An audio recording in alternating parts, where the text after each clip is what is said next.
Baik, assalamualaikum warahmatullahi wabarakatuh. Selamat datang semuanya. Selamat datang di channel Miftahul Ulum. Pada video kali ini saya akan membahas sedikit lebih serius ya tentang demonstrasi kontekstual di materi atau mata kuliah pembelajaran sosial emosional. Oke, kita langsung saja ke materinya. Apa yang akan kita bahas? Seperti ini.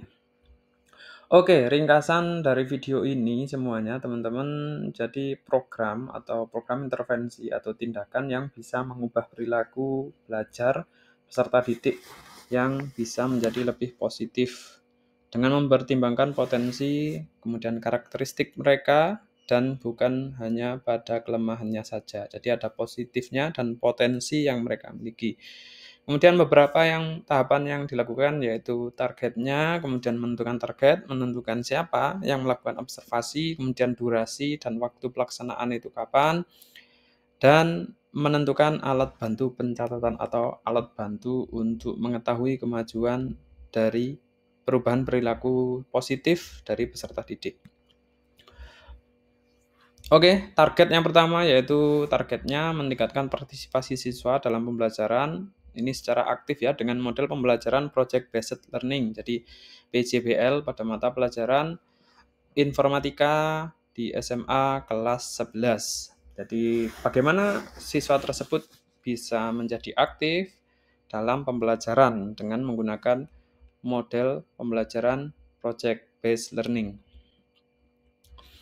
Oke, observernya siapa? Ya, ini tentunya karena ini dilakukan di kelas, maka observernya itu adalah pengampu mata pelajaran informatika dan mungkin mahasiswa calon guru yang PPL. Seperti itu. Kemudian waktu dan durasinya. Jadi program ini dilakukan pada saat pembelajaran tersebut diadakan atau saat pembelajaran berlangsung, yaitu mata pelajaran informatika dan dilakukan dalam satu kali pertemuan atau 1 kali 45 menit. Jadi 1 kali pertemuan dan selama proses pembelajaran.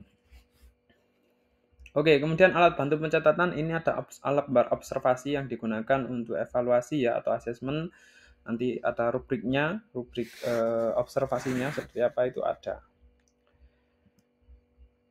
Oke, kemudian penerapan program ya ini yang bisa dilakukan yaitu guru menjelaskan pembelajaran ya. Guru menjelaskan pembelajaran akan menghasilkan produk atau karya. Jadi guru menyampaikan kepada siswa bahwa pada pembelajaran kali ini akan menghasilkan output berupa produk atau karya. Nah, kemudian guru tersebut pastinya menggunakan atau menjalankan sintak project based learning. Menjalankan sintak project based sampai semuanya dijalankan. Nah, guru itu pastinya nanti juga membagi peserta didik menjadi beberapa kelompok.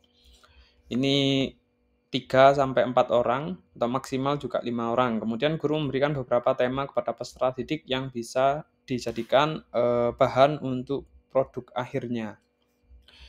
Kemudian guru melakukan pendampingan dan berkeliling untuk memantau pengerjaan produk atau karya siswa. Jadi mungkin ketika siswa mengerjakan, guru bisa berkeliling. Kalau ada siswa yang kesusahan atau kesulitan, bisa langsung bertanya kepada guru karena guru sebagai pendamping atau fasilitator. Kemudian setelah selesai, maksudnya produknya selesai, ini guru bisa meminta setiap kelompok untuk menyampaikan hasil dari produk yang dibuat.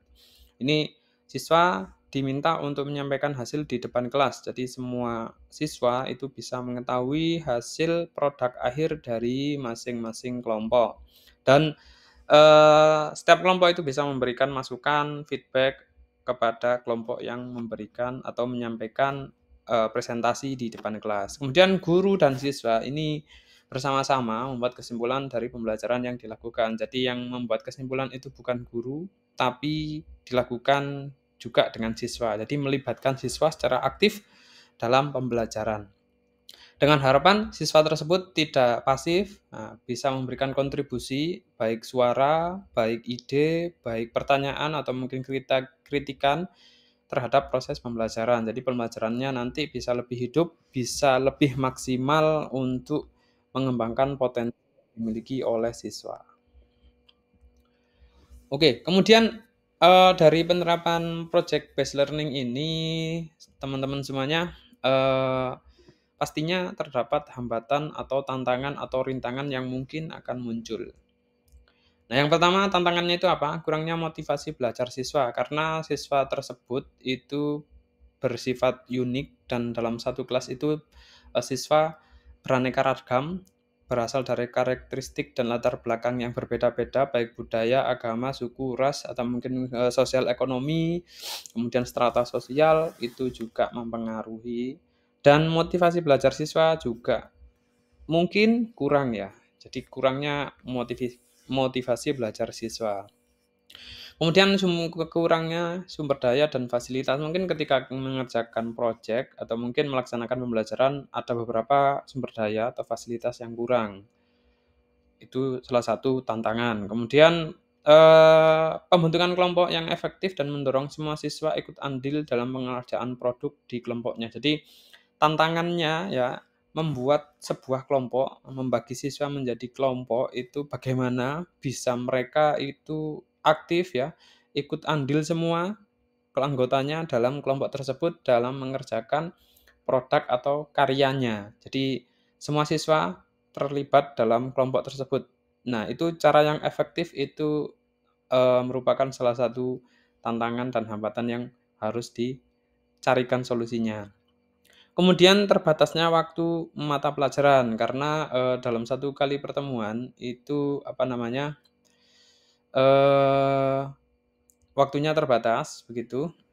Jadi, waktunya itu sangat terbatas, jadi hanya dalam, waktu satu kali pertemuan dalam pembelajarannya.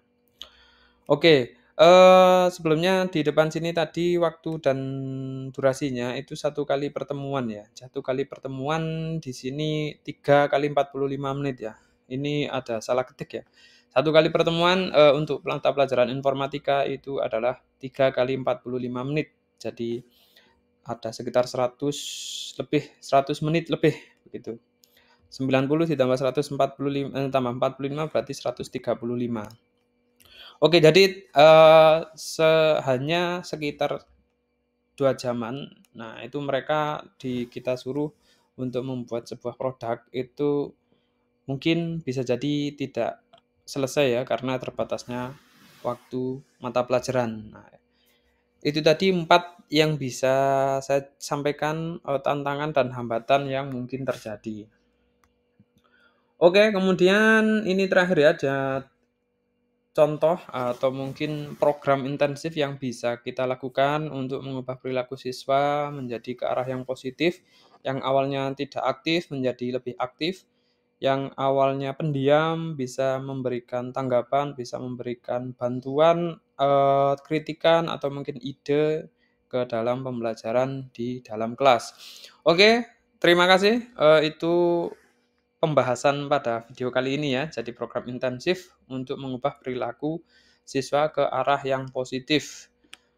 Ini sesuai dengan pembelajaran sosial emosional dan bisa apa namanya eee, bisa memberikan dan menjalankan experiential learning dan nantinya bisa membuat atau menghasilkan output school well-being, yang artinya sekolah tersebut atau mungkin kelas tersebut nyaman dan aman untuk belajar siswa. Oke, itu saja. Terima kasih. Sampai jumpa.